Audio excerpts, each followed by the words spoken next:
안녕하세요. 쉽게 배우는 ADSP 강의를 맡은 곽호빈입니다.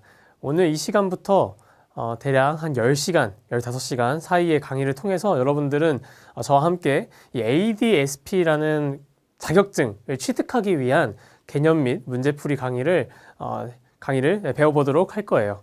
자, ADSP라는 거 혹시 관심 있으신 분들은 많이 들어보셨을 거예요. 이게 데이터 분석과 관련된 국가 공인 자격증인데 아무래도 취업에 있어서 데이터 분석 스킬을 많이 요구하다 보니까 따려고 하는 이 자격증을 취득하려고 하는 분들의 니즈가 많아진 것 같아요. 그래서 이 ADSP 강의 취득을 위한 자격증 강의를 준비를 했고요. 앞으로 이제 따라와 보시죠. 자, 먼저 ADSP 자격증이란 건 뭐냐? 자, 요거는 데이터 분석 준 전문가를 영어로 풀고 약칭을 써서 ADSP라고 불러요.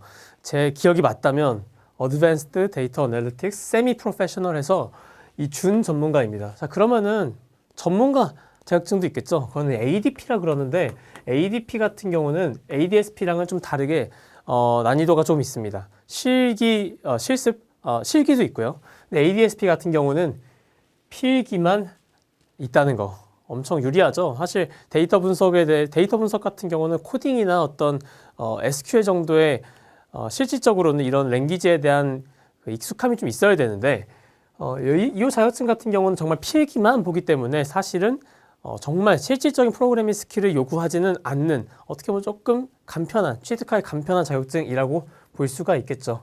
자, ADSP는 데이터 이해에 대한 기본 지식을 바탕으로 데이터 분석 기획, 그리고 데이터 분석 등의 직무를 수행하는 실무자를 일컫습니다. 자, 그러면은 이 자격증은 이 데이터 분석 기획과 데이터 분석이라는 두 가지 토픽을 중심으로 해서 문제가 나가게 되겠죠. 네. 이 기획과 분석의 실질적인 건 조금 다릅니다. 물론 모든 걸 알고 있어야 합니다만 시험을 대비하는 입장에서는 사실은 이 데이터 분석에 좀 더 많은 문제와 점수가 할당되어 있기 때문에 이쪽에 좀 더 신경을 써주셔야 돼요. 네, 데이터 분석 기획은 어떻게 보면 단순 암기 정도로 여러분들이 공부를 해주시면 되고요. 이 데이터 분석은 R 코딩 같은 것들도 조금 직접 해보면서 익히시면 훨씬 더 쉽게 접근을 할 수가 있습니다. 자, 요 자격증은 국가 공인 자격증이고요. 그리고 연 4회 시행을 합니다. 그래서 제가 알기로는 당장 내년 1월부터 접수가 들어가서 2월에 필기 시험이 하나 있고요. 그리고 계절별로 하나씩 있습니다. 자, 앞서 말씀드렸다시피 필기밖에 없습니다. 어떻게 보면은 코딩이 좀 필요할 것 같은데 실제로도 데이터 분석 파트에는 R이라는 데이터 분석 혹은 통계 분석이 굉장히 유용한 프로그래밍 언어의 문법에 해당하는 내용도 출제가 됩니다만 실질적으로 여러분들이 코딩을 직접 하실 필요는 없다. 오로지 선택형, 객관식으로만 50문항이 출제가 됩니다. 원래 올해까지는 2023년 기준으로 올해까지는 객관식이 40문항이고 단답형 형식의 주관식이 10문항이 있었어요. 사실 이제 객관식 같은 경우는 여러분들 애매한 건데 잘은 정확하게 모르지만 가장 적절한 것만 고르면 되잖아요. 근데 주관식은 사실 생으로 암기를 해야만 풀 수 있는 형식인데 다행히 내년 1월에 접수하는 시험부터는 필기만 보게 됩니다. 필기에 객관식만 50문항이 풀게 됩니다. 자, 그리고 이 ADSP는 비전공자도 매우 쉽게 취득할 수 있는 자격증이에요. 이게 사실 이 ADSP 이 ADSP 자격증 같은 걸 후기를 쳐보면은 비전공자도 쉽게 할 수 있다. 이런 포스팅이나 유튜브 이런 후기들을 많이 볼 수 있을 거예요. 정말 사실이고요. 그리고 전공자라고 더 쉽겠다고, 비전공자라고 더 어렵겠다고 이런 수준의 자격증이 아닙니다. 그냥 자격증 공부를 위한 공부만 여러분들이 필수적인 공부만 해주시면 얼마든지 쉽게 딸 수 있는 자격증이에요.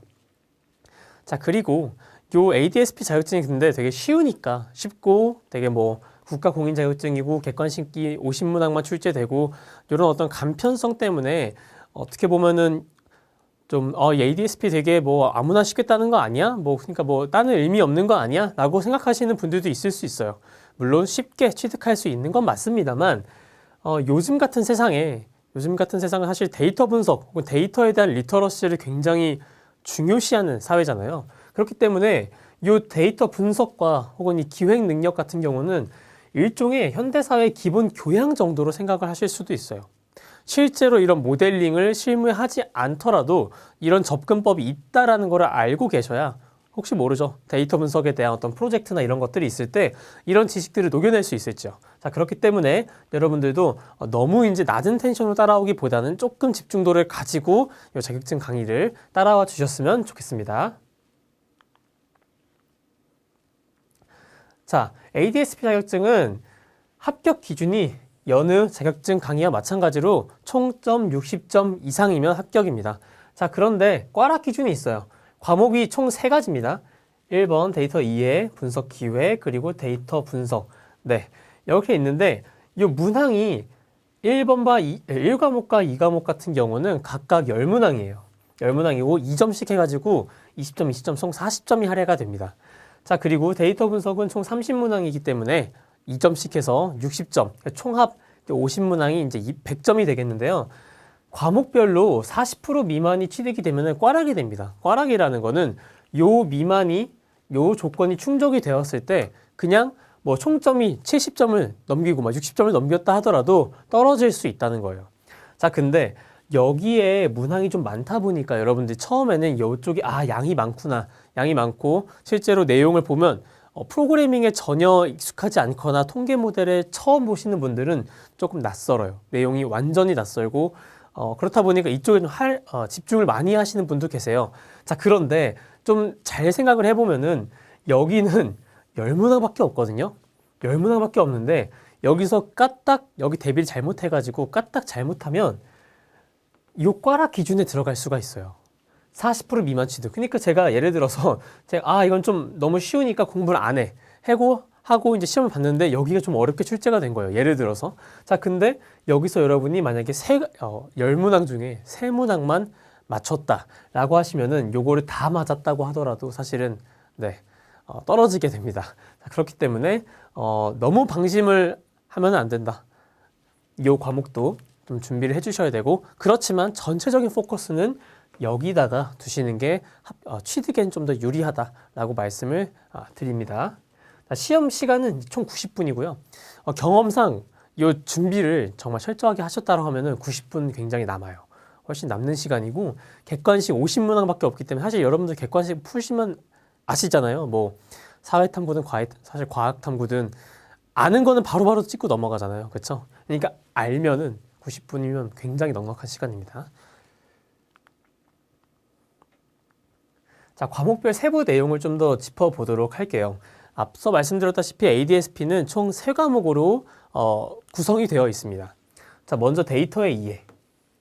자, 여러분들이 이 데이터 분석이라는 걸 처음 접하시는 분들은 사실 이 데이터라는 것도 조금 추상적으로 혹은 뭐 낯설게 이런 개념을 접하신 분들도 계실 거예요. 그래서 데이터가 기본적으로 뭐 어떤 개념을 가지고 있는지, 어떤 가치를 가지고 있는지, 그리고 어떤 뭐 사용성을 가지고 있는지를 이 1과목에서 다루게 됩니다. 실제로 내용도 굉장히 단순하고 외우는 키워드들도 몇 가지로 정해져 있어요. 그래서 데이터 이해 같은 경우는 여러분들이 좀 수험 부담을 좀 낮출 수 있는 그런 과목이다.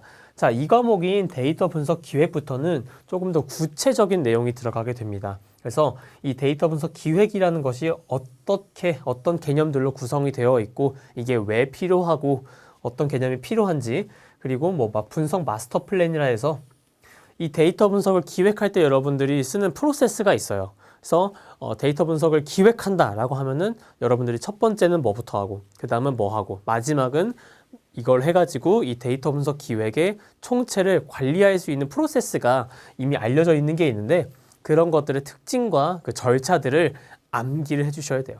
네. 이 과목 같은 경우가 은근히 좀 사람 잡습니다. 10문항밖에 출제가 안 되는데 내용은 1과목에 비해서 조금 더 어렵고 외울 게 조금 많아요. 물론 절대적인 난이도가 어렵다는 건 아닙니다. 상대적으로 1과목에 비해 조금 더 심화된 내용이 들어가니까 어렵다라는 말씀을 드리는 거지 절대적으로는 어렵진 않습니다. 네. 자, 마지막으로 데이터 분석이 3과목인데요. 이 3과목엔 세부 내용이 총 3개입니다만 사실은 조금 더 내용은 많아요. 그래서 처음에는 이 R이라는 프로그래밍 언어가 있습니다. 이 R은 이제 오픈소스 프로그래밍 언어인데 보통 통계학과나 경제학과나 뭐 그런 쪽에서 많이 사용하는 프로그래밍 언어예요. 실제로도 R의 어떤 시초 자체가 통계 분석을 위해서 만들어진 오픈소스 언어이기 때문에 뭐 통계 분석이나 데이터 분석이나 큰 틀에서는 서로 상응하는 부분이 있기 때문에 이 R 언어의 기초 문법을 배우게 됩니다. 그리고 이 R에 어떤 특정 구문이 있거든요. reshape이라는 구문이 있는데 이 구문을 통해서 여러분들이 데이터 마트라는 지금 보면 조금 추상적인 표현을 실제로 이 R의 특정 문법을 활용해서 구현하는 그런 것들도 한번 다뤄볼 예정이고요. 자, 그리고 통계 분석이 들어갑니다. 데이터 분석은 기본적으로 통계 분석을 가장 많이 해요. 제가 이거는 정확하게 단원에서 말씀드릴 수 있는데 이 뒷부분에 나오는 뭐 정형 데이터 마이닝이라 해가지고 이 정형 데이터 마이닝이라는 건 사실 데이터는 정형 데이터와 비정형 데이터가 있고 그 중에서 정형 데이터만 다룬다. 비정형 데이터는 이런 자격증 강의에서 다루긴 조금 너무 많아요. 그러니까 예를 들어서 비정형 데이터는 뭐 텍스트도 있고 이미지, 뭐 영상, 음성 파일 이런 것도 다 비정형 데이터인데 그런 거 하나하나 다루기에는 조금 어렵다 보니까 정형 데이터 마이닝에 집중해서 다루게 됩니다. 다시 돌아가서 요게 내용이 조금 낯설 수 있어요. 통계, 뭐 기초 통계를 좀 들으신 분들은 통계 분석은 쉬울 수 있으나 데이터 마이닝 같은 경우는 내용 자체는 조금 난이도가 있기 때문에 낯설어서 여기에 좀 집중을 많이 하시는 분들 계실 거예요. 자격증 취득을 위해서는 사실 요 부분을 많이 보시는 게 좋겠지만 실질적으로는 데이터 분석이다 라고 한다면 데이터 마이닝까지 갈 일은 크게 없습니다. 통계 분석 선에서도 충분한 인사이트를 얻을 수 있고 특히 뭐 시각화, EDA 정도의 간단한 절차만으로도 회사나 고객이 원하는 수준의 인사이트를 데이터 분석을 통해서 전달을 할 수가 있습니다. 근데 어쨌든 이 ADSP 자격증은 총 이렇게 3과목으로 이루어져 있고 각각 10문항 그리고 얘는 30문항 이렇게 구성이 되어 있다. 그리고 1과목은 좀 상대적으로 쉽고 2과목은 10과목에서 꽈락이 걸리면 안 되기 때문에 1과목에 비해서는 조금 더 집중해서 공부를 해야 하며 전체적인 공부의 포커스는 이 3과목 데이터 분석 파트에 두시면 좋겠다라고 말씀을 드립니다. 자, 시험 준비 꿀팁을 드리도록 할게요. 자, 여기까지가 이제 이 ADSP 자격증의 인트로덕션이에요. 그래서 일종의 서론 부분이기 때문에 여기까지는 좀 가벼운 마음으로 들으시면 되겠습니다. 자, 자격증 강의라는 거, 특히 국가공인 자격증이라는 거, 정말 전문 자격증 같은 경우가 아니라면은 보통은 이제 취준생이나 대학생 분들이 많이 취득을 하실 거예요. 자, 그런 류의 강의, 자격증 많잖아요. 자, 그런 류의 자격증은 사실 2가지만 여러분들이 준수를 해주면 돼요. 첫 번째, 개념 숙지를 빠르게 한다. 빠르게. 빠르게 하는 게 어려운 거 아닌가요? 이 빠르게라는 건 여러분들이 이해력이 좋아서 모든 개념을 빠르게 이해한다 이게 아니라요. 절대적인 시간 자체를 빠르게 잡으라는 거예요. 자, 그리고 남은 시간은 이 기출문제와 오답 노트를 무한 반복한다. 이 무한 반복한다는 것도 여러분, 그냥 여러분 남은 시간이 있으면 자격증 시험까지 그냥 무한 반복하라는 의미예요. 네. 뭐 무조건 많은 게 좋다 일 수도 있지만 그냥 뭐 3번이든 4번이든 시간 되는 대로 계속 반복을 해라 이런 의미가 되겠습니다. 자, 인터넷 강의로 빠르게 개념을 숙지하라. 사실 뭐 인터넷 강의를 들어도 되고 뭐 책을 봐도 되는데 여러분들이 이제 책을 보는 것보다는 제가 그렇습니다만 책으로 개념을 빠르게 익히는 것보다는 영상을 통해서 빠르게 접하는 게 훨씬 더 이 개념을 익숙해지게 하는 데는 더 좋다라는 생각은 들거든요. 그래서 제가 오늘 준비한 이 강의를 통해서 여러분들이 이 낯선 개념이 많아요. 데이터 분석을 처음 보시는 분들은 뭐 앞에 데이터의 이해에 나오는 막 그런 개념이나 혹은 데이터 분석 기획에 들어가서 있는 어떤 절차들이나 그런 것들도 물론 어려울 수 있습니다만 3과목에 나오는 정형 데이터 마이닝이나 통계 분석에 나온 여러 가지 그런 개념어들이 있어요. 뭐 랜덤 포레스트, 배깅, 앙상블, 뭐 KNN, 클러스터링, PCA 이런 것들이 굉장히 낯섭니다. 그리고 그냥 개념만 물론 이 시험 자격증을 취득하는데 그런 것들을 완벽하게 이해할 필요는 없어요. 그냥 이런 것들은 뭐다, 특징은 뭐다 정도로만 이해를 하면 됩니다. 자, 그렇기 때문에 여러분들은 그 개념어가 낯선 것, 사실 내용은 어려운 게 아니거든요. 그러니까 이 개념을 머릿속에 그냥 예열만 시켜주는 거예요. 이걸 완벽하게 이해할 필요 없어요. 랜덤 포레스트를 이해하려면 사실 그 랜덤 포레스트가 최초 제안된 페이퍼를 봐야겠죠. 논문을 봐야겠죠. 자, 근데 그럴 게 아니기 때문에 여러분들은 이런 개념어들, 이런 모델들이 있지. 이거 어디서 들어봤는데? 3과목에서 정형 데이터 마이닝 할 때 쓰는 기법이다. 자, 그리고 얘는 어떤 특징이 있다. 라는 것만 익숙해지면 돼요. 외울 필요가 없어요. 이 인터넷 강의를 통해서 여러분들이 이걸 외울 필요가 전혀 없어요. 그냥 익숙해지고요. 다 익숙해지고 이 기출문제와 오답 노트를 무한히 반복하셔서 자격증 취득을 하기 위해서는 이 무한히 반복만 해주시면 됩니다. 자, 여기까지 해가지고 ADSP 자격증은 이런 거다라는 결과를 좀 전해드렸고요. 자, 오늘 이 시간부터 해서 대략 10시간에서 15시간 내외로 강의를 계획을 해뒀습니다. 그래서 1과목, 2과목, 3과목까지 하고 그리고 개념어들 쭉 정리 한번 하고요. 그리고 뭐 기출문제, 그리고 제가 만든 문제 정도로 해서 문제풀이해서 여러분들을 빠르게 이 개념에 익숙해지게 하는 게 이 강의의 목표가 되겠습니다. 그리고 이제 시간이 조금 여유가 생긴다라고 한다면은 실질적인 R 코딩도 한번 준비를 해서 여러분들과 같이 다뤄보도록 할게요. 네, 여기까지 해가지고 ADSP 자격증 개괄에 대한 내용을 마치도록 하겠습니다.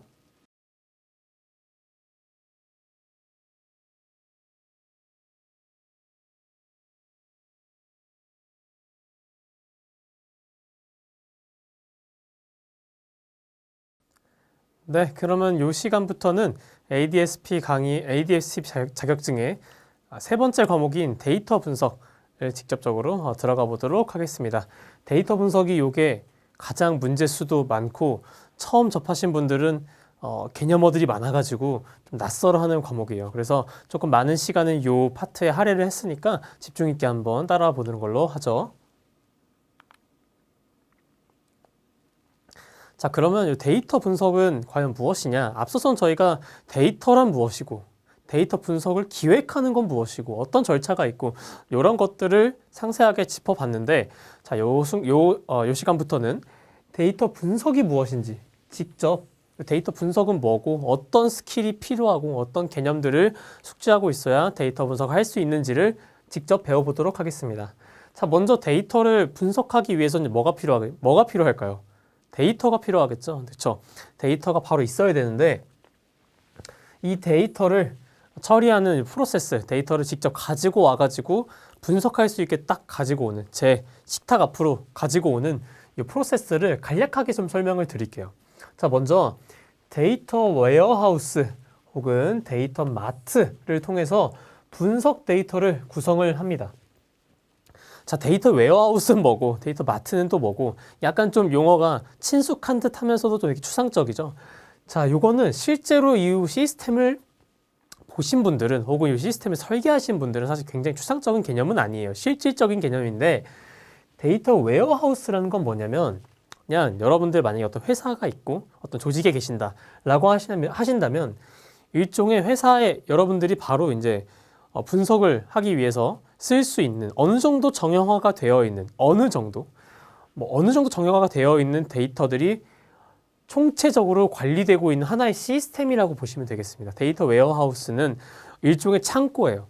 데이터가 완전 러 데이터는 아니에요. 완전 아예 가공이 되지 않은 데이터는 아닌데 분석을 하기 위해서 필요한 그 정도 수준으로만 가공이 되어 있는 그 정도 수준으로만 정리가 되어 있는 데이터들이 창고처럼 딱딱딱딱 나열이 막 되어 있는 거예요. 그게 정리가 되어 있는 거죠. 자, 그게 데이터 웨어하우스입니다. 데이터 마트보다는 훨씬 더 큰 개념이겠죠. 그죠? 자, 데이터 마트는 뭐냐? 얘는 자, 한 비유를 해볼게요. 데이터 웨어하우스 안에 여러분들이 필요한 뭐 식재료든 어떤 뭐 원자재들이 다 쌓여 있어요. 자, 그런 것들이 어느 정도는 정리가 되어 있겠죠. 그죠? 어느 정도만 정리가 되어 있는데 이거를 바로 분석을 할 수는 없을 거예요. 예를 들어서 제가 뭐 요리를 하기 위해서 식재료를 제가 주문을 했습니다. 주문을 했는데 이런 주문을 했으니까 뭐 스티로폼 박스나 아이스 박스에 오겠죠. 근데 얘를 데이터 웨어하우스에 그대로 넣지는 않을 거란 말이에요. 포장도 까고, 그쵸? 뭐 적어도 이 박스 정도는 제가 제거를 해야겠죠. 하고 웨어하우스에 딱 제가 넣어놨어요. 근데 얘를 이제 까보니까 안에는 비닐로 포장된 뭐 양배추가 있는 거예요. 얘를 바로 요리를 할 수는 없겠죠. 비닐 정도는 까고 껍질도 벗기고, 그죠? 뭐 좀 썰어놓고 이렇게 해야 요리를 할 수 있잖아요.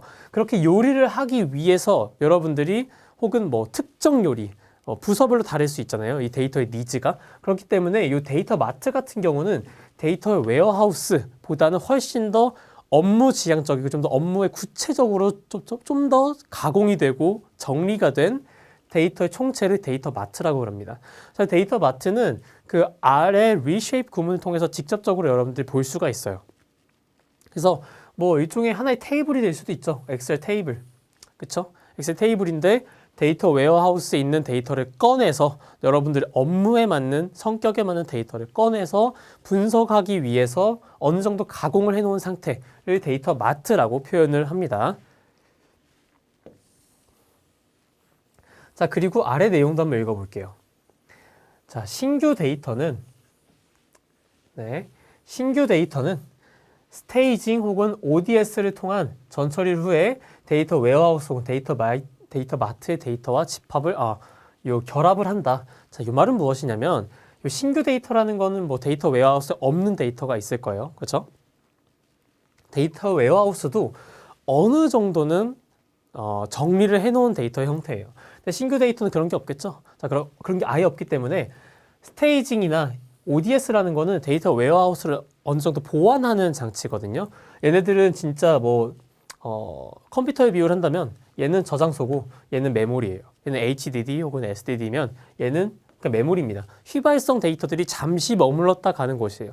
잠시 머물렀다가 ODS나 이런 곳에서 어느 정도의 전처리를 해서 포장 정도만 벗겨서 이 데이터 웨어하우스나 혹은 데이터 마트에 있는 기존의 데이터들과 같이 결합해서 사용을 한다라는 의미입니다.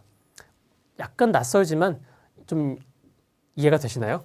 그러니까 뭐 바로 박스 채워온 식재료를 제가 뭐 다 어느 정도 썰어놓은 양배추랑 바로 요리를 같이 쓸 수는 없잖아요. 포장도 벗기고 뭐도 해야 되잖아요. 그 포장도 벗기고 박스도 제거하고 비닐도 벗기고 요런 위치가 얘라는 거예요. 네. 그리고 얘를 제가 바로 요리는 안 쓸 거예요. 그럼 냉장고에 넣어놔야겠죠? 그럼 데이터 웨어하우스에 넣어놓는 거예요.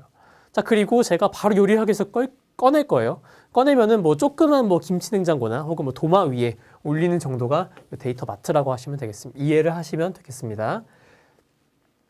자, 그리고 데이터를 여러분들이 한번 직접 이제 꺼내서 처리를 하기 위해서 데이터를 꺼냈어요. 꺼내서 이제 분석을 하려고 하는데 가장 낮은 수준이지만 가장 직관적으로 할 수 있는 분석 형태가 바로 시각화입니다. 시각화라는 건 뭐냐면 이것도 좀 추상적인 개념인데 바로 엑셀에서의 차트 기능 혹은 뭐 PPT나 이런 데에서 하는 차트 기능 이런 선 차트나 뭐 바 차트나 이런 것들이 다 시각화 기법이에요. 그래서 저수준이라는 거는 굉장히 쉽고 직관적이고 어떻게 보면 굉장히 직관적인 감각적인 그런 분석 형태를 시각화라고 하는데 전 시각화라는 분석 기법을 굉장히 좋아해요. 직관적이고 효율적이고 그리고 매우 필수예요. 요거를 안 하고 바로 통계 분석이나 데이터 마이닝 기법으로 들어가면은 결국은 다시 이쪽으로 와서 뭐가 문제였고 이 데이터 형태는 뭐고 이런 접근을 할 수밖에 없거든요. 뒤에 나오겠지만 이 탐색적 자료 분석이라는 EDA, 탐색적이 E, 데이터 그리고 이제 분석. 그래서 EDA에서 주로 사용을 합니다. 보통 EDA를 한다라고 하면은 이 시각화를 의미를 해요. 보통은. 시각화의 목적은 뭐 여러 가지가 있겠죠. 예를 들어서 뭐 이 자료의 어떤 형태를 파악할 수 있을 거고요. 자료의 분포를 파악할 수도 있을 거고요. 혹은 이 자료에 결측치가 있는지도 시각화를 통해 분석을 할 수가 있어요. 이를테면 제가 엑셀에 뭐 A, B, C라는 열에 각각의 변수가 저장이 되어 있어요. 자, 근데 얘를 제가 엑셀은 막 스크롤 내려가지고 결측치가 어딘지를 찾아야 되잖아요. 혹은 뭐 컨트롤 F라는 스마트 방법도 있습니다만 얘를 그냥 하나의 사진처럼 딱 떠가지고 결측치가 있으면 표시를 해주는 툴도 있거든요. 막 이런 식으로. 여기 결측치가 있다. 자, 그러면은 제가 이 시각화 기법을 통해서 제가 처리를 하려고 하는 데이터에 결칙치가 있다라는 거를 직관적으로 알 수가 있죠. 뭐 정확한 개수까지는 몰라도 됩니다. 아, 그냥 요쯤에 많이 분포해 있구나. 혹은 뭐 결칙치가 많이 특정 구간에 많이 분포를 해 있다. 라고 한다면, 요 구간에 뭔가 문제가 있었나? 요 구간에 뭔가 이벤트가 있었나? 수집 과정에 문제가 있었나를 데이터 분석을 하기 전에 알 수 있는 거죠. 자, 요 과정을 안 하고 데이터 분석 모델까지 바로 가버리면은 모델에 오류 날 수 있고요. 제일 최악은 뭐냐면 모델에 오류가 안 나는 거예요. 안 나는데 결과가 이상하게 나와. 자, 근데 원인을 모르죠. 모델 잘 돌아갔는데 분석 결과 다 나오는데 자, 그러다 보니까 결국은 데이터까지 돌아가게 돼요. 데이터에 문제가 있었나? 그리고 이제 이 과정을 한번 해보면 원인이 있었군요. 를 도달할 수가 있는 거죠. 자, 이것보다는 데이터 받아서 바로 시각화를 통해서 데이터에 어떤 문제가 있는지, 어떤 관계성을 띠고 있는지를 볼 수 있는 가장 유용한 툴이다. 이게 바로 이제 시각화라는 분석 형태가 되겠습니다. 자, 이 시각화를 딱 대표적인 예시가 이 태블러라는 데이터 분석 툴이에요. 태블러는 보통 데이터 분석하시는 분들이 많이 사용하는 일종의 툴인데 뭐 시각화뿐만 아니라 여러 가지 기능을 지원을 합니다. 자, 그런데 태블러를 통해서 시각화를 하면 하나의 어떤 대시보드를 되게 쉽게 만들 수가 있어요. 자, 이거 보시면은 뭐 어떤 데이터인지는 저도 잘 모릅니다만 뭐 데이터의 분포를 볼 수도 있고요. 그죠? 제가 데이터 간 분포를 보고 이 데이터는 조금 더 평균이 왼쪽으로 치우쳐져 있네. 중심값이 조금 더 다른 데이터에 비해 조금 낮네. 이런 것들을 파악을 할 수가 있을 거고요. 혹은 뭐 이거 지금 잘 안 보이실 수 있습니다만 이거 지도거든요. 지도 위에 점을 찍어가지고 찍은 거예요. 이 점의 색깔도 다르고 크기도 다른데 뭐 예를 들어서 지도 위에다가 뭐 대선의 뭐 투표율 혹은 특정 정당에 대한 지지율 같은 거를 이 원의 크기를 통해서 표시할 수도 있는 거죠. 자, 이런 것도 하나의 시각화입니다. 뭐 이런 것들도 있죠. 변수별로 변수의 리스트가 있고 변수별로 뭐 어떤 특정 모델을 사용하는데 그 모델에 영향을 끼치는 변수의 중요도를 이런 수평 형태의 호라이즌탈한 형태의 바 차트로 표현을 할 수도 있을 거예요. 자, 이런 것들이 근데 이런 분석 정도는 사실 뭐 그냥 수치적으로도 다 할 수 있는 거 아니냐. 굳이 이렇게 귀찮게 시각화를 해야 되느냐라고 말을 할 수도 있습니다만 사실 실무에서의 데이터 분석은 사실 이 시각화가 거의 80% 이상입니다. 시각화를 잘하면 인사이트를 바로 얻을 수가 있고 이 인사이트로 데이터 분석을 할 수가 있는 거거든요. 모델링까지 가는 경우가 많이는 없을 수 있어요. 데이터 사이언티스트가 와서 뭐 예측을 하거나 이런 수준이 아니라면 이 정도 수준만으로도 충분한 데이터에 대해 인사이트를 얻을 수가 있다라는 거. 자, 그러면 좀 더 구체적인 개념 모델로 가볼게요. 앞에선 제가 시각화 정도라고 이제 제가 추상적인 말로 표현을 드렸는데 탐색적 자료 분석이라는 개념어는 반드시 알고 있어야 합니다. 자, 이걸 EDA라고 하는데요. 이 E가 익스플로어의 그 탐험하다 혹은 뭐 헤쳐나가다 익스플로어의 형용사 버전입니다. 그리고 데이터 어널리시스에서 탐색적 자료 분석이라고 하고 본격적인 통계 분석과 통계 모델링을 하기에 앞서서 반드시 해야 하는 과정이에요. 앞서서가 중요해요. 앞서서 먼저 탐색적으로 한번 이 자료를 한번 분석을 해보고 그 다음에 데이터에 대해서 직접적인 모델링을 하는 겁니다. 그래서 데이터 내에 존재하는 일반적인 특징을 찾기 위한 탐색적인 접근법이다. 말 그대로 탐색적인 접근법입니다. 그냥 구체적으로 결론에 도달하기 위함이 아니에요. 그냥 어느 정도의 인사이트를 얻고 데이터의 어떤 구조는 어떻고 데이터와 관계는 어떻고 이 정도의 인사이트를 얻기 위한 방법론입니다. 그래서 막 숨겨져 있는 특징을 찾는 게 아니라 데이터를 좀 잘 살펴보면 얻을 수 있는 특징들을 EDA를 통해서 쉽게 얻을 수가 있는 거죠. 그래서 다양한 시각화 기법 및 변수 간 조합을 통해서 데이터 내의 구조적 관계를 식별할 수가 있다. 예를 들어서 제가 4개의 변수가 있다라고 한다면은 각각의 4개의 변수가 있다.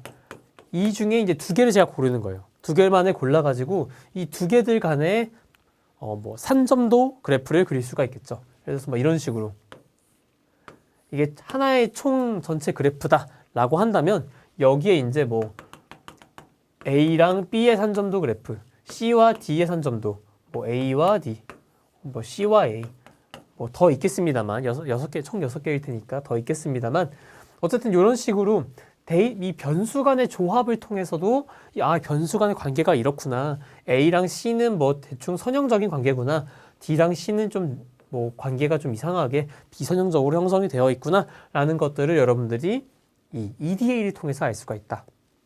그리고 앞서 말씀드렸다시피 요 이상치나 결측치 같은 것들도 요 EDA를 통해서 알 수가 있어요. 예를 들어 결측치는 제가 앞에 설명드렸으니까 패스하고 요 이상치 같은 경우는 어떻게 뭐 체크를 하느냐.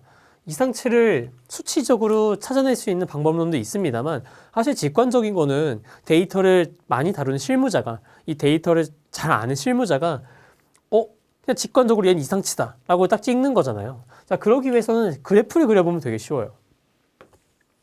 예를 들어서 제가 뭐 평균 키 데이터를 그러니까 뭐 키 데이터를 제가 가지고 왔어요. 성인의 키 데이터를 가지고 왔을 때 정상적인 데이터라면 이런 형태를 떼야 맞거든요. 자, 근데 이게 아니라 만약에 그러니까 방금은 평균을 중심으로 딱 좌우 대칭 예쁘게 나오는 분포였는데 이게 아니라 만약에 막 이런 식으로 돼 있다 쳐봐요. 데이터 분포를 찍어봤는데 그래프를 그려본 거예요. 자, 근데 이렇게 뭐 제가 알던 그래프랑 다르게 굉장히 치우쳐져 있어요. 오른쪽 꼬리가 쭉 깁니다. 자, 요 말은 뭐냐면 여기쯤에 이상치가 있다는 거거든요. 그러니까 이상치나 결측치를 찾는 데도 굉장히 도움이 된다. 그리고 데이터 분석의 첫 단계다라는 거 여러분들이 반드시 알아야 합니다. 자, 그리고 이 탐색적 자료 분석을 하셨다면 혹은 뭐 이걸 패스해도 됩니다만 이걸 하셨다면 통계 분석을 해야겠죠. 자, 통계 분석은 기본적으로 두 가지로 나뉘어요. 기술 통계와 추론 통계 혹은 추측 통계라고도 하는데 인퍼런셜 통계, 그래서 추론 통계라고 표현을 많이 합니다. 기술 통계는 뭐냐면 이게 뭐 테크닉의 기술이 아니라 묘사하다, 뭐를 기술하다. 그래서 descriptive statistics라 해서 기술 통계입니다. 기술 통계는 데이터의 특징을 수치적으로 정리 요약하는 방법론을 요 기술 통계라고 하는데요. 여러분들이 뭐 예를 들어 이런 거죠. 뭐 상사가 여러분들한테 그때 수집한 데이터 A 평균 얼마야? 표준 편차는 얼마니? 상관계수는 얼마니? 자, 이런 것들이 기술 통계예요. 그러니까 데이터 안에 있는 어떤 정보들을, 특징들을 하나의 수치로 요약해서 전달하는 거. 이런 게 기술 통계입니다. 자, 추론 통계는 뭐냐? 추론 통계는 기본적으로 통계는 뭐 뒤에 이제 제가 개념으로 다 정리를 해드릴 겁니다만 모집단이라는 제가 알고 싶은 타겟이 있어요. 타겟이 있고 근데 얘는 알 수가 없습니다. 통계학의 기본 어떤 가정이에요. 모집단은 모른다. 뭐 알고 싶은데 실제로 얘를 조사할 마음 없다. 라고 한다면 표본, 이 모집단을 어느 정도 대표하는 표본을 통해서 제가 알고 싶어하는 이 타겟 집단인 모집단을 이렇게 역으로 추정하는 게 어떤 통계의 기본적인 접근이거든요. 자, 이런 거를 추론 통계라고 합니다. 뭘 추론하느냐? 표본을 추론하는 거 아니에요. 표본은 저희가 다 가지고 있는 거죠. 데이터 수집하면 그게 표본이잖아요. 근데 이 표본은 결국은 모집단을 대표하기 위해서 사용하는 거거든요. 대표하니까 사용하는 거거든요. 자, 그러니까 추론 통계의 목적은 제가 경험적으로 수집한 이 데이터 혹은 샘플, 표본을 통해서 제가 알고 싶은 타겟 집단인 모집단의 특징을 추론하는 거. 그게 바로 이 추론 통계라고 이해하시면 되겠습니다. 그 추론 통계 안에는 뭐 모집단의 어떤 특징을 추정하는 거, 모수 추정도 있고요. 그리고 제가 어떤 가설을 세워서 그 가설이 맞는지 틀린지를 통계적으로, 확률적으로 검정하는 검정 파트도 있습니다. 자, 통계 분석에 대해서 조금 더 구체적으로 알아보도록 할게요. 자, 기술 통계는 제가 이거 데이터의 특징을 수치적으로 정리 요약하는 방법론이라고 말씀을 드렸잖아요. 자, 예를 들어 볼게요. 상품군별 월 매출액 평균, 중위수, 표준 편차. 강사님 근데 평균, 중위수, 표준 편차 아직 안 배웠는데요? 뒤에 나옵니다. 네, 나오니까 잠깐만. 네, 요거는 어떤 데이터의 특징을 표현하는 하나의 값이다라고 이해를 하시면 되겠습니다. 혹은 월별 주가지수, 수익률의 평균. 자, 이런 것도 있잖아요. 그냥 평균 하나의 값이죠. 뭐 평균, 중위수, 표준 편차 다 하나의 값입니다. 수치적으로 이 데이터의 특징을 표현한 거예요. 자, 추론 통계는 뭐냐? 예를 들어서 A 상품이 B 상품보다 월 평균 매출액이 더 큰가라는 제가 어떤 의심이 들어요. 그럼 가설을 세워야겠죠? 가설 A.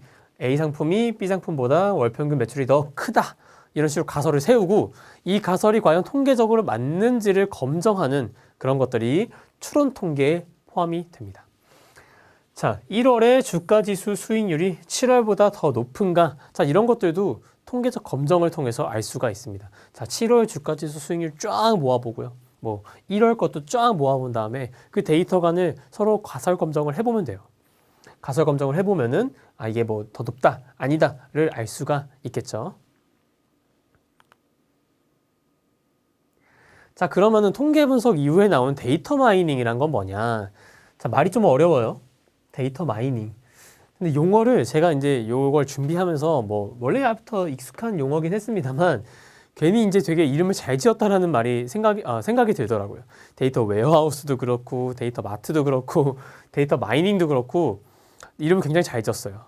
데이터 마이닝. 이 마이닝은 뭐냐? 여러분들 혹시 마인크래프트라는 게임 아시나요? 뭐 저는 해보진 않았는데 마인크래프트가 결국은 뭔가 이렇게 마이닝, 그러니까 뭘 파가지고 뭐 채굴도 하고 이런 거잖아요. 그죠? 다이아몬드도 캐고 광산도 캐고 이런 걸 텐데 마찬가지로 데이터 마이닝은 또 데이터 안에서 뭔가를 캐는 거예요. 뭔가를 채굴하는 겁니다. 자, 근데 채굴되는 게 당연히 귀중한 거면 좋겠죠. 금이면 좋고 다이아몬드면 좋잖아요. 데이터 안에 있는 다이아몬드나 뭐 금처럼 귀중한 어떤 인사이트를 채굴하는 과정, 그 일련의 과정을 다 데이터 마이닝이라 그래요. 사실 엄밀하게 말하면 뭐 통계 분석을 통해서 제가 혹은 EDA를 통해서 뭐 어떤 인사이트를 굉장한 인사이트를 어떤 모델링을 통해서 얻을 수 있는 인사이트보다도 더 귀중한 혹은 그에 맞먹는 인사이트를 얻을 수 있다라고 한다면 그런 것들도 저는 데이터 마이닝의 일종이라고 생각을 해요. 자, 어쨌든 데이터 마이닝이라는 거는 이건 좀 더 실질적인 정의입니다. 자, 대량의 데이터로부터 가치 있는 관계를 찾아내는 통계적 방법론이에요. 자, 얘가 앞에 말씀드린 통계 분석과는 뭐가 다르냐? 사실 데이터 마이닝이라는 용어 자체를 용어 자체를 만든 것 자체가 기존의 전통적인 통계 분석과 나눠지고 싶어서 구분하기 위해서 만든 용어예요. 그러니까 그러면 기본적으로 기존의 전통적인 통계 분석과는 뭔가 달라야겠죠. 과연 뭐가 다르냐? 얘는 컴퓨팅 파워를 기본으로 해서 대량의 데이터로부터 인사이트를 얻어요. 그러니까 뭐 30개, 100개 데이터 100줄 이게 아닙니다. 10만 줄, 100만 줄, 1000만 줄 뭐 이 정도 수준의 정말 큰 데이터로부터 특정 데이터 마이닝 방법론을 적용을 해서 이런 데이터 간의 어떤 관계나 어떤 관계성이라든지 미래에 대한 예측 같은 굉장히 귀중한 인사이트라든지 이런 것들을 찾아내는 걸 데이터 마이닝이라 그래요. 그래서 전통적인 통계 분석에 비해서는 컴퓨터 의존도가 조금 높습니다. 이 대량의 데이터를 핸들링해야 되기 때문에 당연히 컴퓨팅 파워가 조금 필요하고요. 여러 가지 방법론들이 있습니다만 의사결정나무, 뭐 KNN 이거는 이제 K Nearest Neighbor라고 해서 이제 가장 근접한 이웃 찾기 뭐 이 정도입니다. SVM, 서포트 벡터 머신, 그리고 앙상블 뭐 종류 중에 하나인 배깅 여러 가지 또 종류가 있습니다. 이런 것들은 뒤에 제가 상세하고 아주 핵심만 해가지고 다뤄볼 텐데요. 어쨌든 여러분들이 이제 접하게 될 이 데이터 마이닝이라는 건 뭐냐? 통계 분석과는 구분짓기 위해서 만든 용어고 통계 분석과 뭐가 다르냐? 이 데이터 마이닝의 입장에서는 통계 분석은 전통적인 거예요. 전통적인 애들은 뭐가 문제였냐? 방법론들이 데이터가 굉장히 작고 뭐 데이터가 개수가 얼마 없고 그리고 컴퓨팅 파워도 얼마 안 되기 때문에 되게 뭐 가정이 많아요. 분포에 대한 가정도 많고 되게 모형 자체가 굉장히 심플합니다. 자, 그런데 데이터 마이닝으로 넘어오면서 컴퓨팅 파워도 세졌고 데이터도 많아졌고 자, 이런 것들을 다 활용하기 위해서 적용하는 방법론이 데이터 마이닝입니다. 얘는 모델의 복잡성이 훨씬 더 높아요. 통계 분석에 쓰는 모형보다 훨씬 더 높기 때문에 컴퓨팅 파워가 필요한 거겠죠. 자, 데이터 마이닝 개념은 이 정도로 정리를 하겠습니다. 자, 그럼 다시 돌아와서 데이터 마이닝은 이제 통계 분석에 대한 어떤 기본적인 개념은 알고 계셔야 돼요. 네, 데이터 마이닝이란 것 자체가 좀 심화 통계에서 배우는 개념이기 때문에 여러분들은 통계 분석에 대해서 좀 무지하다, 아직은 잘 모른다라는 가정하에 통계 분석의 아주 기본적인 개념부터 여러분들과 한번 다뤄보도록 할 거예요. 자, 통계 용어를 한번 짚어볼게요. 통계 용어. 자, 모집단, 모수, 표본, 그리고 통계량. 자, 모집단과 모수가 한 세트고요. 표본과 통계량이 한 세트입니다. 자, 모집단 한번 먼저 읽어볼게요.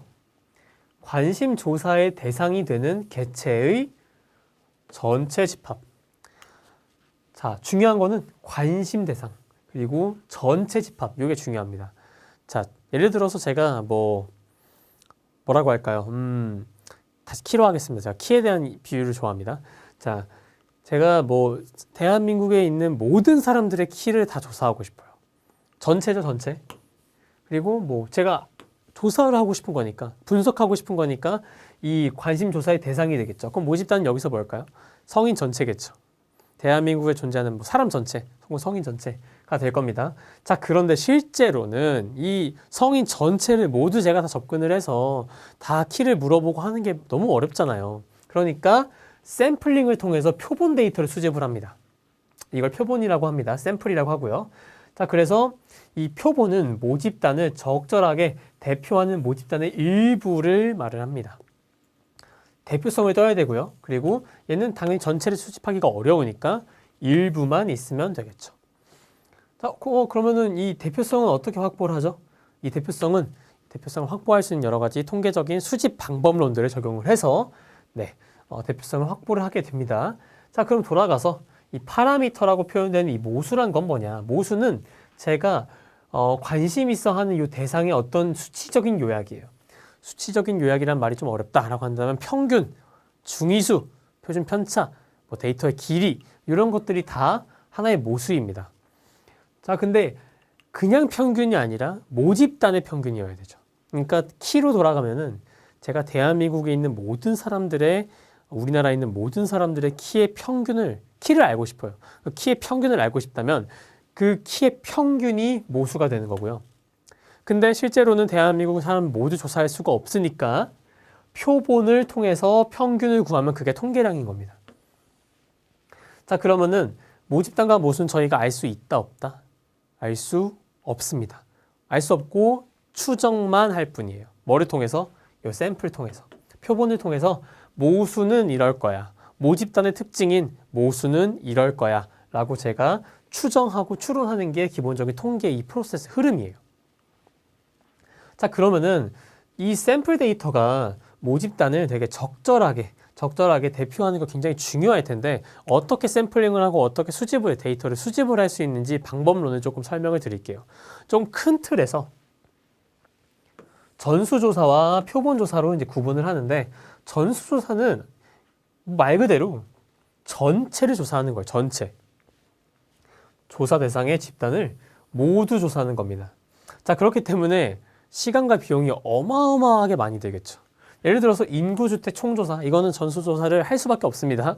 할 수밖에 없습니다만 그렇기 때문에 규모도 엄청 크고 시간과 비용도 엄청 많이 들고 자주 하진 또 않죠, 이게. 자, 그렇습니다. 자, 근데 얘는 실제로는 이렇게 단점이 많기 때문에 결국은 표본 조사를 하게 됩니다. 전수조사는 거의 없어요. 여러분들도 뭔가 통계 조사를 하게 된다면 모두 표본 조사입니다. 별다를 거 없습니다. 그냥 인터넷을 통해서 여러분들이 검색하는 것도 표본 조사예요. 자, 조사 대상의 일부만 특정 방법에 의해 추출하여 조사하는 방법론을 이 표본 조사라고 합니다. 조사 대상의 일부만 특정해서 특정 방법론을 적용을 하는데 방법론은 뒤에 제가 설명을 드리겠습니다. 그래서 표본 크기가 클수록 대체로 좋습니다. 왜냐? 표본 크기가 크면은 결국은 모집단과 대표성을 띠게 되잖아요. 예를 들어서 모집단이 총 10만 명이에요. 제가 9만 명 조사했습니다. 표본 조사를 통해서 10만 명이 전체인데 9만 명 정도면 충분히 대표할 수 있지 않나요? 네, 그렇죠. 그러니까 표본 크기는 클수록 대체로 모집단을 대표할 가능성이 높아지기 때문에 대체로 좋다고 정리를 할 수가 있겠습니다. 자, 그러면은 결국은 전수조사가 아니라 표본조사를 해야 되는데 표본조사를 하기 위해서 표본을 조사하는 이 방법론은 총 몇 가지가 있냐면 4가지가 있어요. 자, 먼저 가장 단순한 거는 단순 랜덤 추출법이에요. 자, 얘는 너무 쉬워요. 그냥 무작위로 추출을 하는 겁니다. 10만 명이 있다. 전체가 10만 명이 있다라고 한다면 그냥 제가 랜덤하게 다 찍는 거예요. 이런 식으로. 랜덤하게. 뭐 어떠한 차별도 없어요. 어떠한 우위성도 없고 그냥 추출 확률도 모두 다 동일합니다. 10만 분의 1, 10만 분의 1로 해가지고 제가 뭐 500명 혹은 뭐 1000명, 10,000명 이런 식으로 제가 그 추출하는 데이터 크기만 정해가지고 랜덤 샘플링을 하는 겁니다. 이게 단순 랜덤 추출법이고요. 그 다음에 개통 추출법은 뭐냐? 자, 얘는 한번 읽어볼게요. 모집단의 크기를 원하는 표본 크기로 나누어서 추출 간격을 정하고 첫 번째 추출할 개체를 임의로 정한 후에 사전에 정의한 간격별로 개체를 추출하는 방법론. 자, 여러분들 이걸 한번 이 문장을 한번 쭉 읽어보면서 음미를 해보세요. 자, 표본 크기를 나누고 추출 간격을 정한 다음에 첫 번째로 추출할 개체를 정한다. 정하고 사전에 정의한 간격별로 개체를 추출한다. 자, 이 말은 뭐냐면 자, 얘는 정말 무식하게 랜덤하게 찍는 거죠. 랜덤하게 따다다닥 찍는 거죠. 자, 근데 얘는 뭐냐면 예를 들어서 데이터가 이런 식으로 있어요. 데이터가 이런 식으로 쭉 나열이 돼 있다고 생각을 해볼게요. 자, 그리고 얘는 이 개통이라는 건 뭐냐면 어느 정도 간격을 두고 고른다는 거거든요. 그러니까 제가 간격을 정하는 거예요. 딱 정합니다. 딱 정확해요. 여기도 이제 100명, 여기도 100명. 이 간격을 미리 정합니다. 똑같이 다 100명으로 정해요. 그래서 제가 얘를 뽑아요. 첫 번째를 뽑으면은 얘 말고 100번째 다음, 얘보다 100번째 다음에 있는 뭐 엑셀로 따지면 얘가 만약에 뭐 로우가 1번이면 얘는 101번이 되는 거예요. 얘는 201번이 되는 거고 이런 식으로 해서 뭐 501번까지 갈 수 있는 거죠. 이게 개통 추출법입니다. 자, 그런데 이 앞에 있는 애를 반드시 1번으로 뽑아야 되느냐? 그건 아니에요. 1번이 아니라 제가 10번부터 골라도 되고요. 10번부터 100번의 간격을 두고 뽑는다. 혹은 뭐 20번부터 해도 되고요. 그 1번이냐, 2번이냐, 뭐 10번이냐, 20번이냐, 첫 번째를 뭐로 뽑을 거냐를 정하는 게 바로 얘입니다. 첫 번째 추출할 개체를 임의로 정한다. 하고 그 다음에는 제가 미리 사전에 정의한 요 간격 있죠, 간격. 요 간격별로 이 간격별로 뽑는 거예요. 네. 자, 근데 얘는 뭐 이렇게 간단하긴 한데 문제가 있을 수 있어요. 예를 들어서 데이터가 어떤 주기성이 있다. 예를 들어서 뭐 100번째마다 값이 튄다. 이런 데이터가 있을 수 있잖아요. 혹은 뭐 계절 데이터가 있을 수도 있죠. 아이스크림의 매출. 이런 것들도 여름에 훨씬 튀잖아요. 당연히 얘는 여름에 훨씬 튀니까 주기성이 있는 건데 제가 만약에 아이스크림 매출 데이터를 이 개통 추출법으로 샘플링을 해요. 하고 난 첫 번째는 이 첫 번째 추출할 개체를 여름으로 정해요. 여름 뭐 7월을 정한 다음에 제가 추출 간격을 1년으로 잡는 거예요. 그럼 제가 이 개통 추출을 할 때마다 당연히 7월 데이터밖에 안 뽑히겠죠. 좀 더 쉽게 설명을 드리면 뭐 제가 임의로 추출할 개체를 일주일의 요일 중에 수요일로 정한 다음에 그 다음에 이 간격을 7일로 하는 거예요. 그럼 매번 수요일 데이터만 뽑히겠죠. 당연히 주기성이 뛰겠죠. 그렇기 때문에 개통 추출법 같은 경우는 데이터 안에 주기성을 띨 경우에는 그 추출 간격에 의해서 주기성, 편향이 발생할 수 있다라는 거. 자, 그리고 세 번째는 층화 표본 추출입니다. 자, 얘는 모집단을 몇 개의 층으로 나누어서 각 층에서 단순 랜덤 추출하는 방법이에요. 이 층이라는 건 뭐냐? 뭐 실제 플로어 이 층이 아니라 그냥 그룹입니다. 그룹.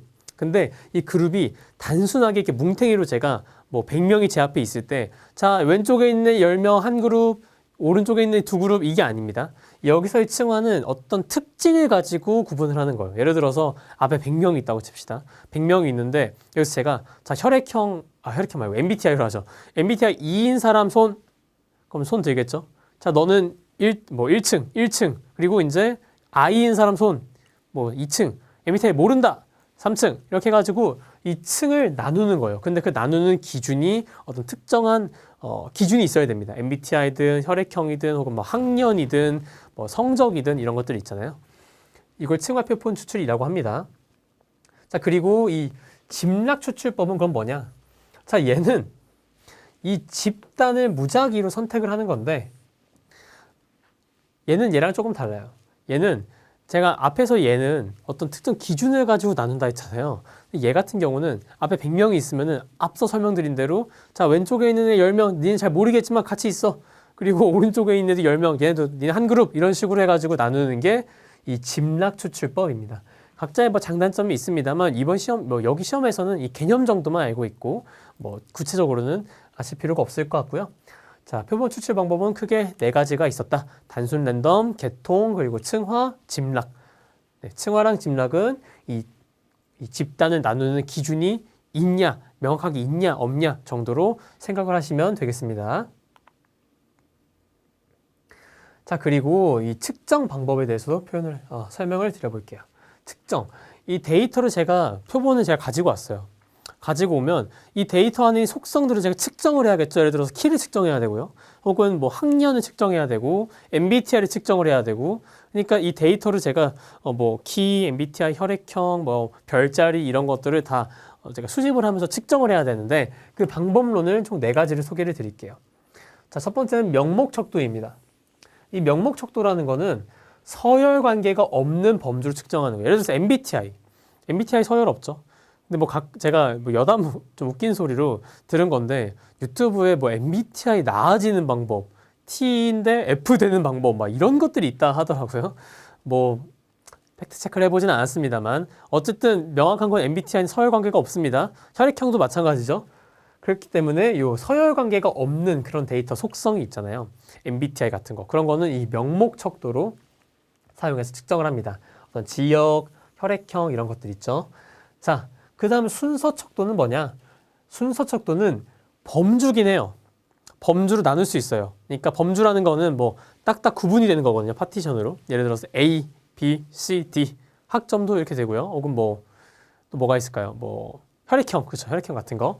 자, 근데 얘는 서열 관계가 있는 거예요. 서열 관계.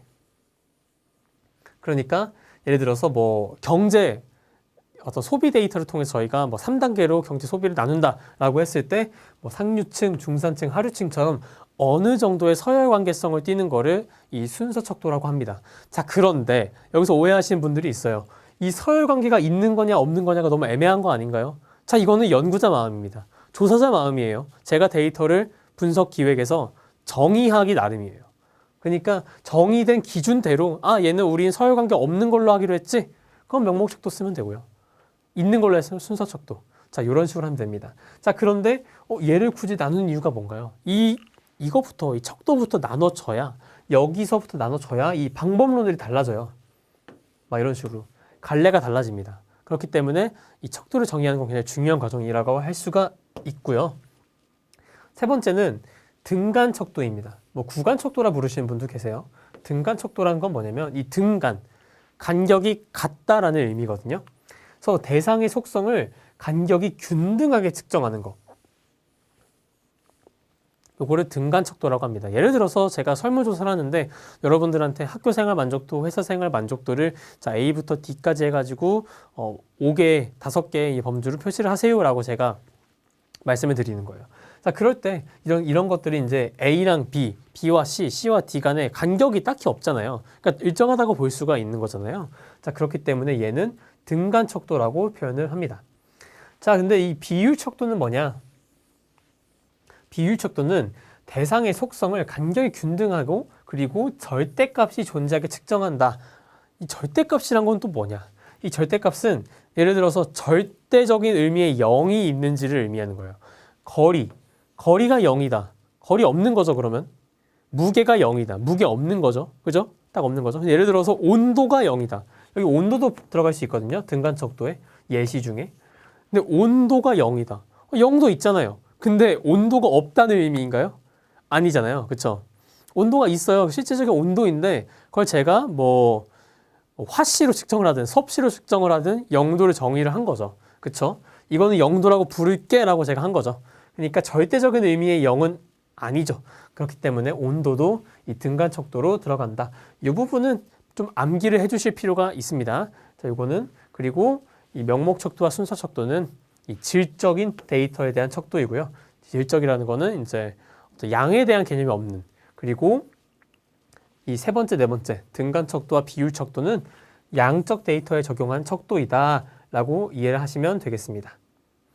자, 그리고 추가로 이 등간척도와 비율척도의 또 다른 차이점이 뭐냐면 등간척도 같은 경우는 어떤 절대적인 의미의 어떤 값, 0 이게 아니기 때문에 그렇기 때문에 더하기나 빼기는 가능한데 곱셈이나 나눗셈까지는 불가능해요. 근데 비율척도는 그렇지가 않습니다. 얘는 사칙연산 다 됩니다.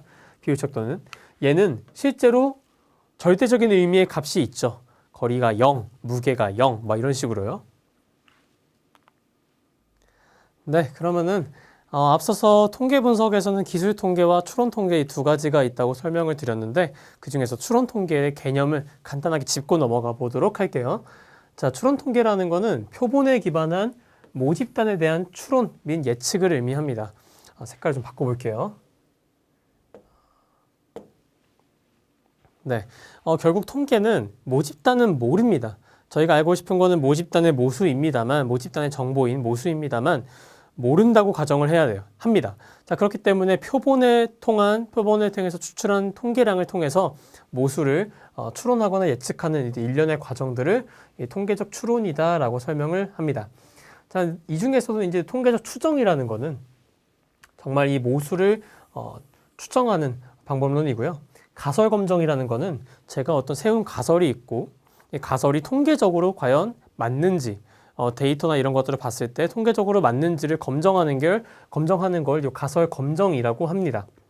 그래서 확률적인 오차 범위를 넘어서면 가설을 기각하고요. 이 기각과 채택을 판단하는 기준이 이 유의 수준입니다. 유의 수준을 통해서 이 기각과 채택의 여부를 판단을 하게 됩니다. 이 부분은 뒤에 이제 좀 더 구체적으로 설명을 드리도록 할게요. 이 개념에서 조금 더 짚고 넘어가면 좋을 것이 이 가설 검정의 방법론이 사실 이 문장에 다 나와 있어요.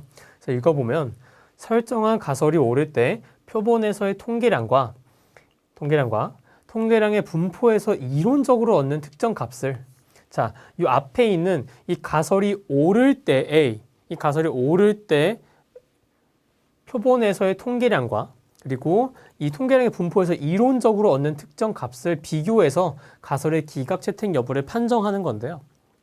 그러니까 이 앞에 있는 얘랑 서로 얼마나 다른지, 얼마나 분포에서 멀어져 있는지를 비교를 해가지고 이 가설을 기각할지 채택할지를 결정을 하는 거예요. 이론적인 분포와 그리고 제가 설정한 가설이 옳다라고 했을 때 표본에서 얻은 통계량을 비교를 해보는 거예요. 그래서 이론적인 분포랑 잘 맞네? 그러면은 채택을 할 수 있고요. 그게 아니네, 너무 벗어나 있네? 그러면 이 가설을 기각할 수 있는 것이죠. 자, 그러면은 이제 통계 분석에 들어가는데 앞서서 굉장히 중요한 통계적인 개념들을 한번 빠르게 좀 겉핥기식으로 쓱 훑고 넘어가 보도록 할게요. 자, 여러분들이 이제 통계를 이제 접할 때 반드시 알아야 되는 용어들이 몇 가지가 있어요. 자, 첫 번째, 평균. 평균 너무 쉽나요?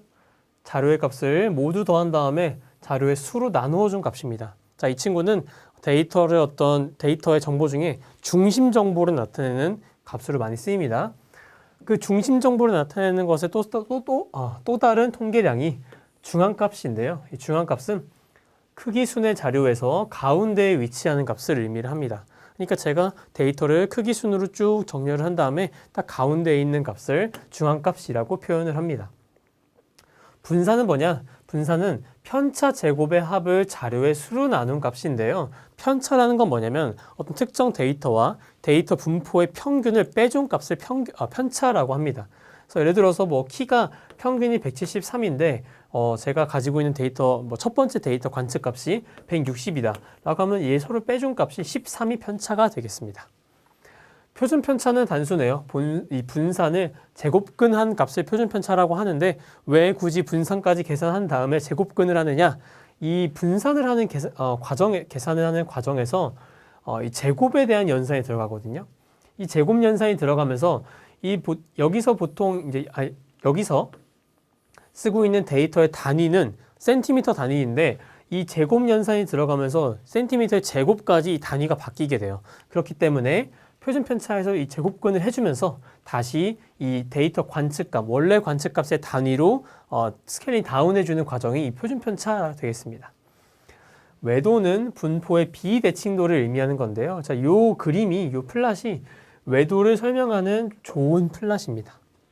자, 먼저 이 외도는 값이 양수냐, 파서티브 스큐니스냐, 그리고 0이냐, 외도가 0일 땐 이렇게 되고요. 이 외도를 제가 만약에 S라고 표현을 하면은 S가 양수냐, 그리고 S가 0이냐, 그리고 스큐니스, 외도가 음수냐 라고 표현을 할 수가 있는데요.